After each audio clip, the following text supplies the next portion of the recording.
is that the capsule becomes so thick and it sticks to the humerus, so that if you are like pulling it, it's like adhesion sticking onto the humerus.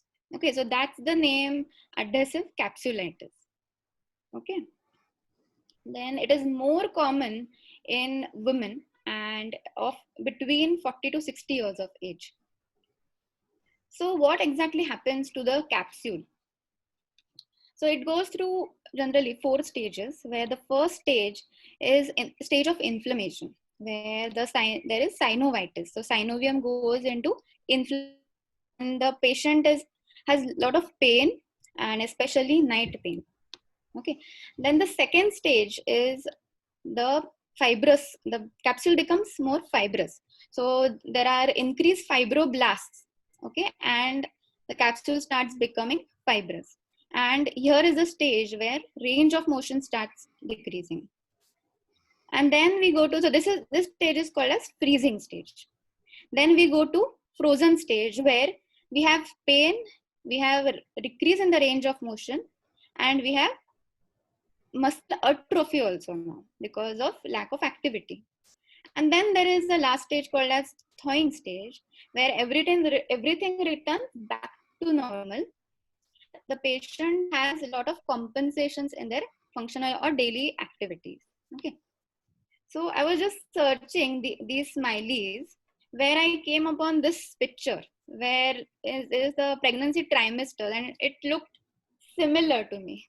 Okay, I just kidding. Hmm. So in frozen shoulder, it is a self-limiting, but it has a lengthy recovery time. So it ranges from 1 year to 3 years. It has very long recovery time. Hmm. And the patient recovers, but he does a compensatory functional activities. Hmm. So these are the two main points which we need to understand and note down. Hmm. And there are only two main symptoms. Okay, so first is pain, another is stiffness. And in stiffness, first your internal rotation goes, and then your flexion goes, and then your external rotation. And the stiffness is active and passive loss of range of motion, both.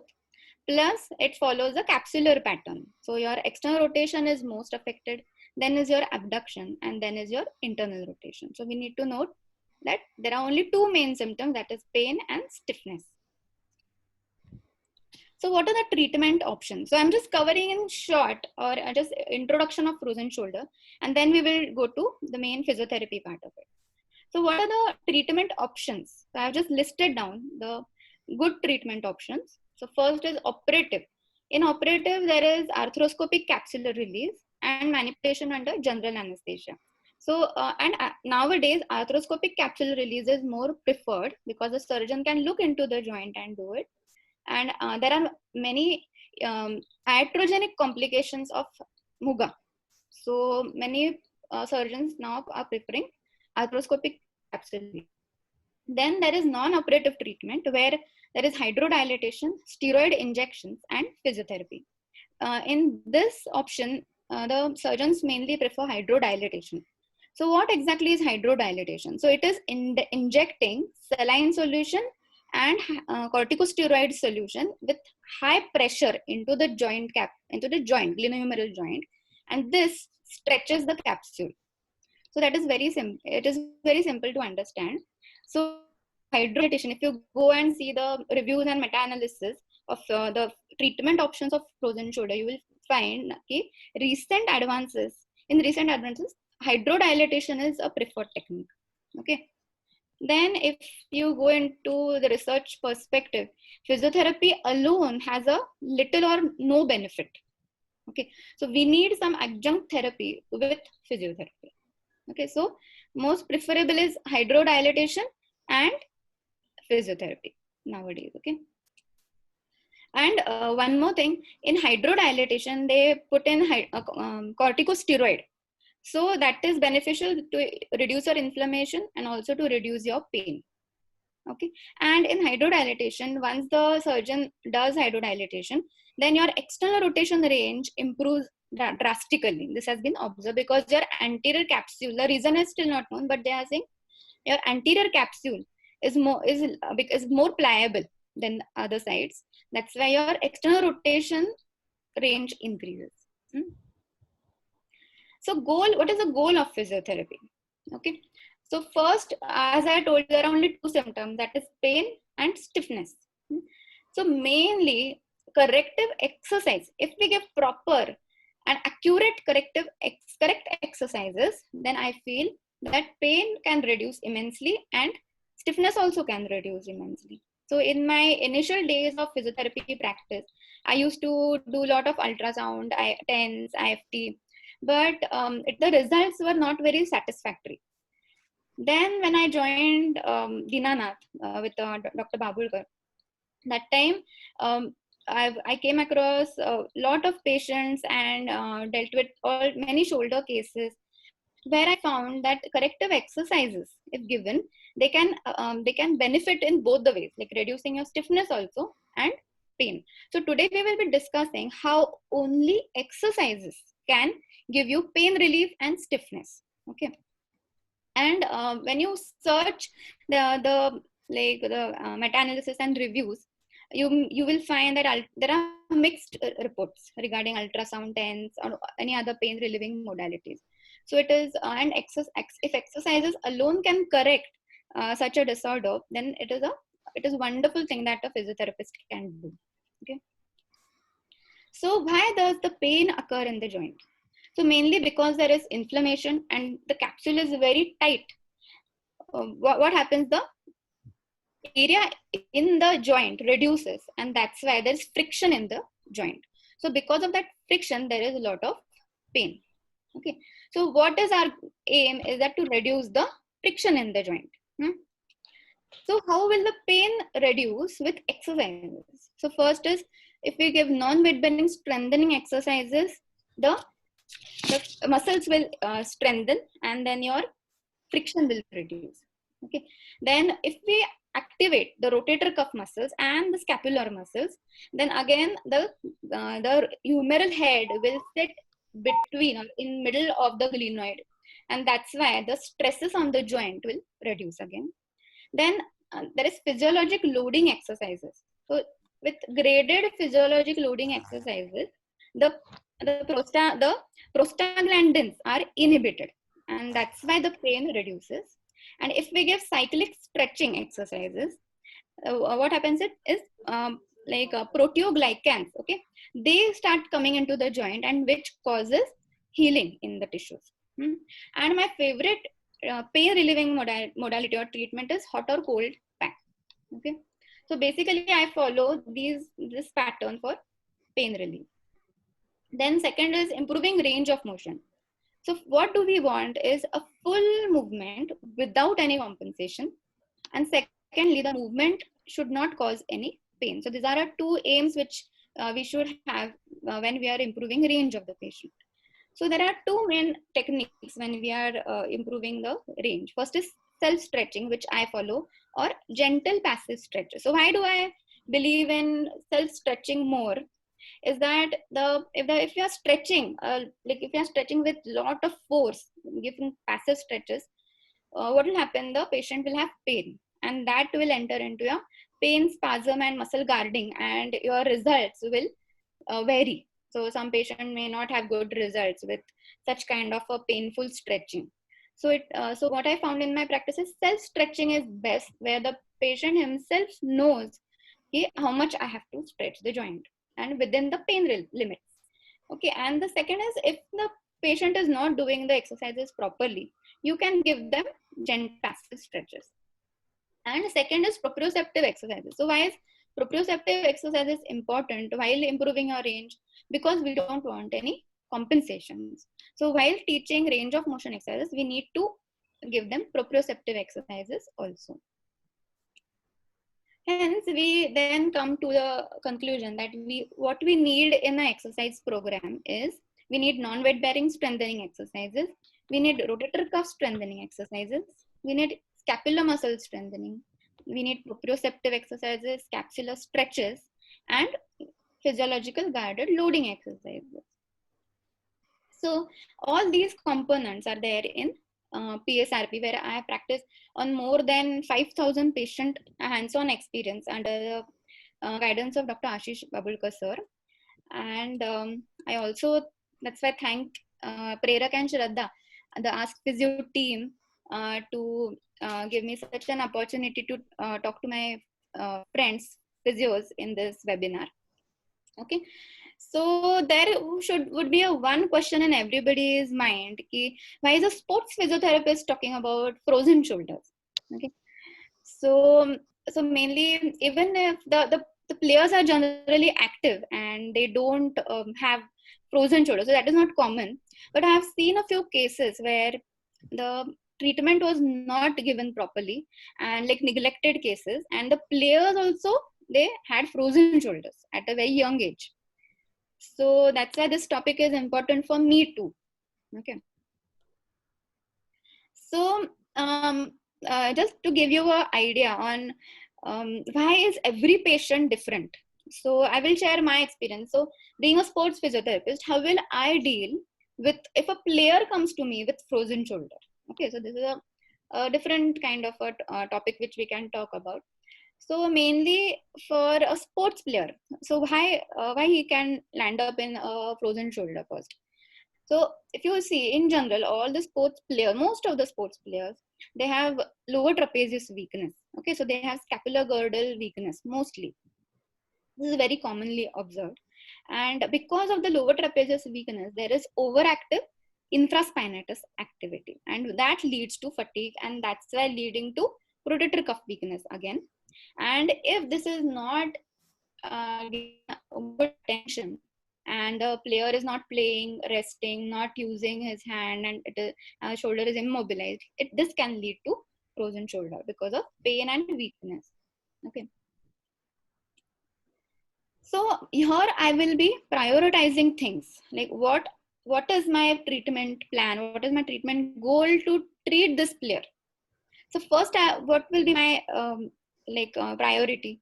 It will be teaching him shoulder girdle exercise. So like increasing the strength of lower trapezius, because that was the root cause. So I will first look into increasing the scapular stability. Okay, and of course, when there is scapula, there are proprioceptive exercises. So these are my two basic priorities which I will be giving here. And then of course capsular stretches, because that has led to frozen shoulder. And of course rotator cuff strengthening exercises, which are a part of the shoulder, very important part of the shoulder, and which will help us reducing pain. Okay, so these are my two priority for treating a sports player with frozen shoulder. Okay, so these are different shoulder girdle exercises. So you can give RYTW, you can give a lawn mower exercise, you can give low row. Okay, then so you can do graded um, program for shoulder girdle exercises from level 1 to level 5 maybe. Okay, then there are many proprioceptive exercises. So wall wash, which is my favorite exercise, we can start with wall wash. To it that the scapula is stable while lifting up the hand. And then there is dissociation. Then there is simple, because these are sports players, I will see to it that my exercise schedule will be more advanced, like as per the player is going to recover faster, because the player will be young, the player will have a lot of strength as compared to the 40 to 60 years of women. Okay, so his treatment will be much more faster because of his prior fitness. Okay, so I can give them catch and drop and catch, just a 1 kg weight in external rotation, also in supine and prone and standing. Then I can give them same exercise in standing with eyes closed, with one leg up, so that the proprioceptive exercises are done better. Then I can also give them ball, so different ball exercises on the wall. Okay, then there are capsular stretches. So your anterior capsule, then here is your posterior capsule and your inferior capsule. There are various kinds of stretches for every capsule. So what will be the time duration for holding a stretch? So generally it is 4 repetitions, and at least you should hold 30 seconds each. Okay, so this is given, this criteria is given by ACSM.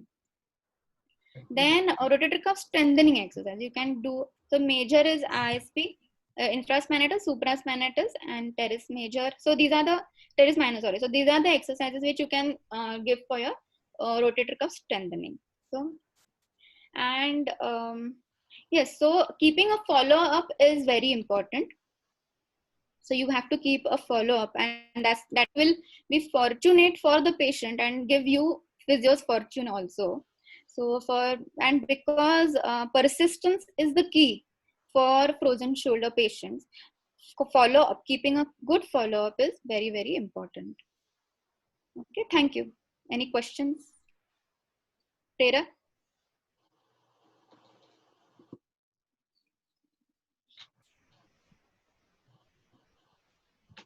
Hello. Hello, Prera. Hello. Hello. Yes, Gaurav, please Yeah. tell me. Yeah, I have few questions. First, what's the part of mobilization in the frozen shoulder?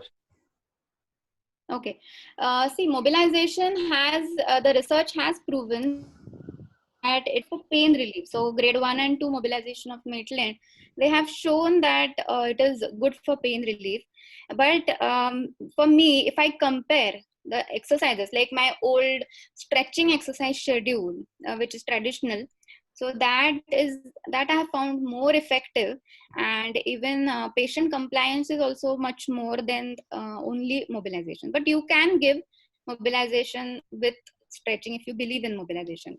I don't usually follow mobilizations.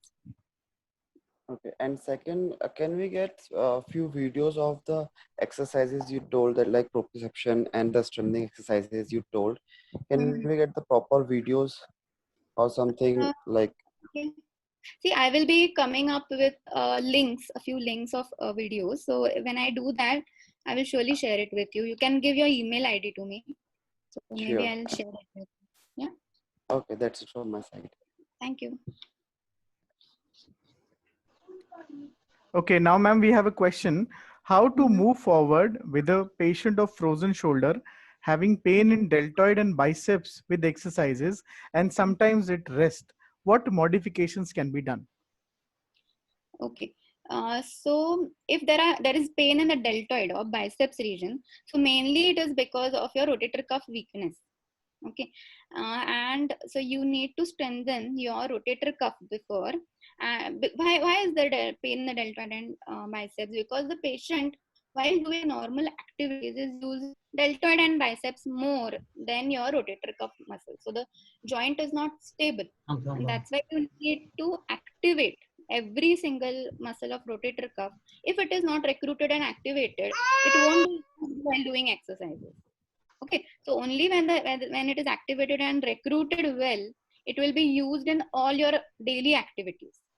So we have to first activate, recruit it, strengthen the rotator cuff, and then only your deltoid and biceps muscle will be less used while doing your activity, and there will be more effective movement when you are doing your normal activities. Okay, and your pain will also reduce. Ma'am, what is the recovery period for patient in frozen shoulder and what are the factors on which it depends? Okay, so see, what I have found is patient who really, seriously follow the exercise schedule, keep regular follow-ups, talk with the physiotherapist. Okay, what is the next plan? The patient is surely going to benefit and recover faster if he follows follow-ups properly.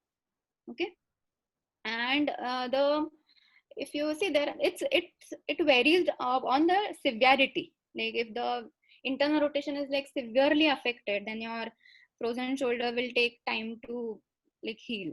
But if you are following a good schedule and you have started your treatment early, then your progress is also good. Your prognosis is also good that way. So follow up is very important.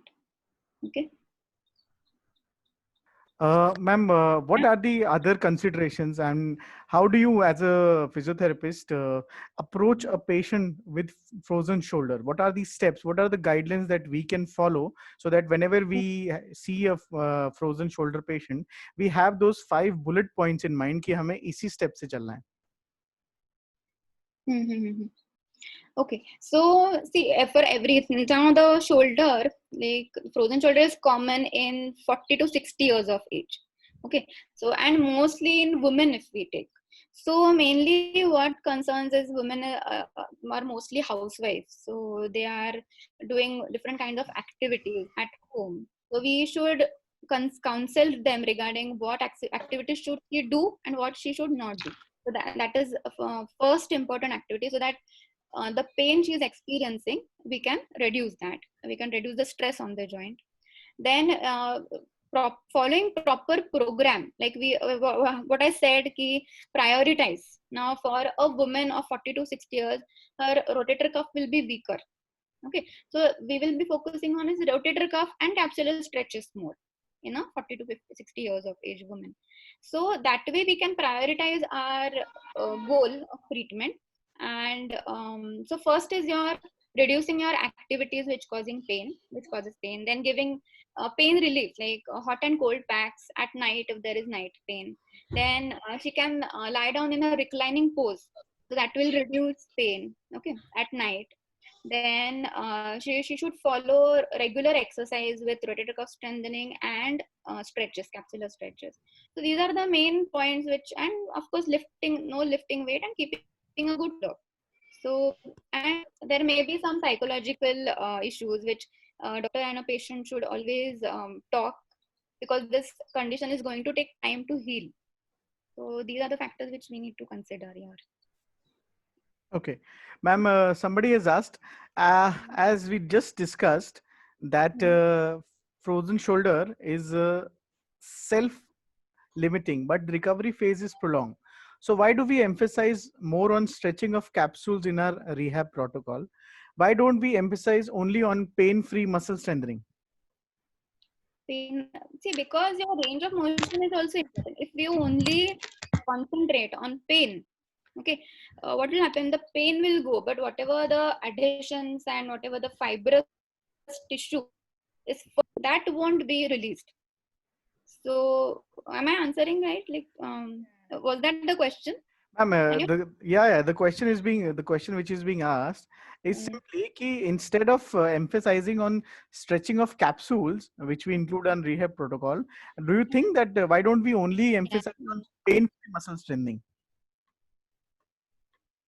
Yeah, no, we should see there are only two symptoms: pain and your range of motion stiffness.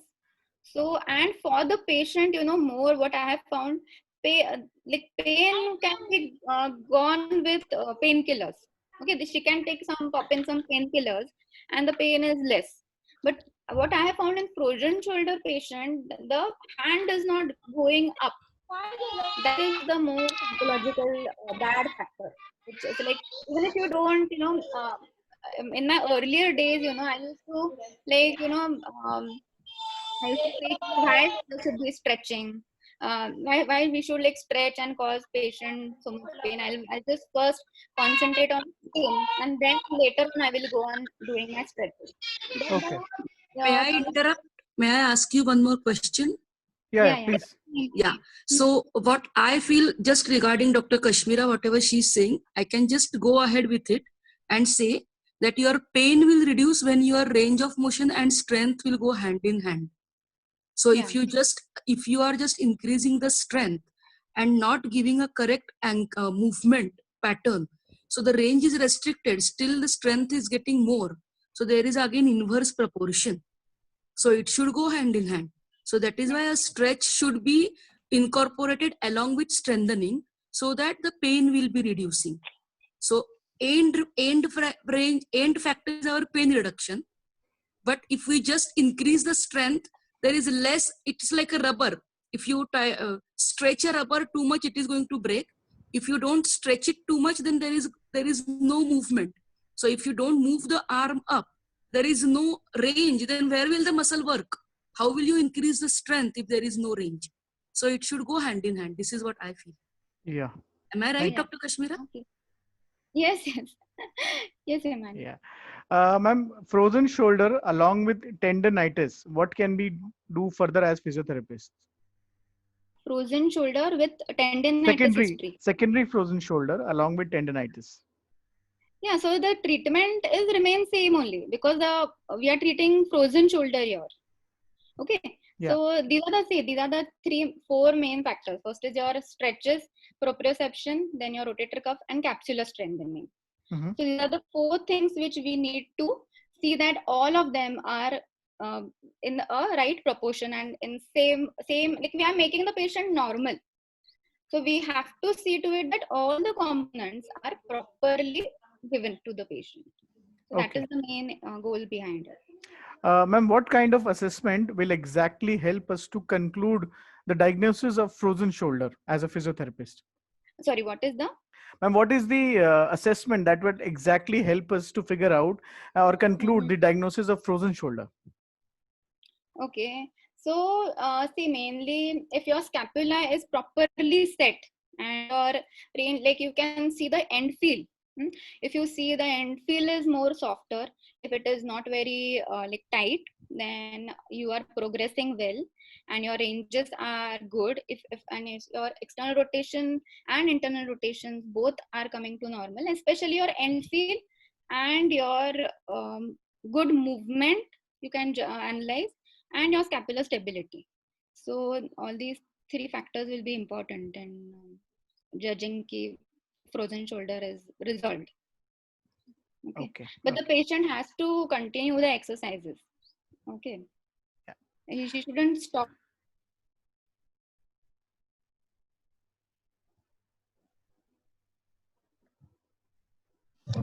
Yeah. I have a question actually.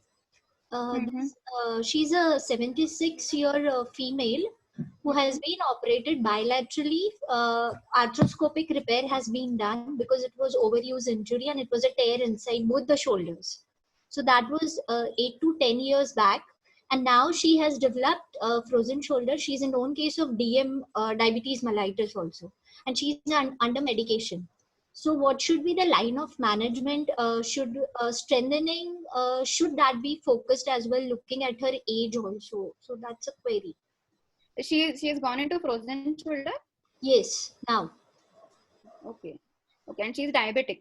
Yeah, she is diabetic. Okay, so age factor is there and diabetes is there, Yeah. and prior injury Yeah. or surgery. So that has Yeah. led to weakness already. Okay, Yes. and we don't know whether she had taken a good treatment before. No, she had taken physiotherapy post surgery for both her shoulders. Okay, but was she continuing her exercises? Yeah. She was continuing with her exercise. Yes. But then why did she stop? Because of diabetes, the frozen shoulder setting. Yeah, because of secondary to diabetes, frozen shoulder developed, and now the scenario is she cannot move like ahead 40 degrees. That's it. Okay, so see here you have to give her normal regular program and exercises, and see, being like at 76 we have to handle her very properly with low resistance, and as much as she's capable of taking the whole exercise path or protocol. So we have to deal with her very slowly. The progress will be very slow. The prognosis might be poor because of lot of factors, Okay. but I think just go very slow Okay. with but you give everything, all the exercise components, like you give her stretches, gentle self stretches as much you can do with wand, so stick exercises. Okay. Okay, with stick exercises for stretching in Okay. extension, external rotation, how much ever in the within the pain limit. So it should but just be a gentle stretch. It should not be a lot of pain. Okay, while Yes. stretching. Then you can start with yellow theraband or lesser than that if you can get, depending on her strength. Okay, Okay. and Yeah. then focus on scapula because her posture also will be very bad. Okay, at the age of 76, and her strength won't grow faster as Right. compared to the young population. So you have to go very slowly, tell her that, but and you need to show her exercises properly. So call her every now and then and check all the exercises whether they are done properly or not. But we Okay. cannot say how much. If she follows the exercises regularly, it may work, Okay. or else the prognosis may be poor. But you have to try and give it a best shot. Okay. Ma'am, one more query is here, it should be more of sustenance. I should focus more on sustenance rather than strengthening.